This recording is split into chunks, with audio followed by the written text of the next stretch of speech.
नमस्कार दर्शक बंधु आज अनुचिंता को आपण मानक स्वागत करुच्चे।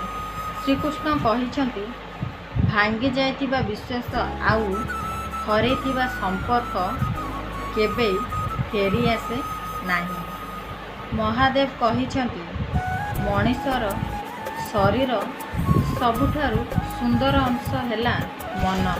मन जदि सफा नथिबो सौंदर्यर किछि भी माने नहीं।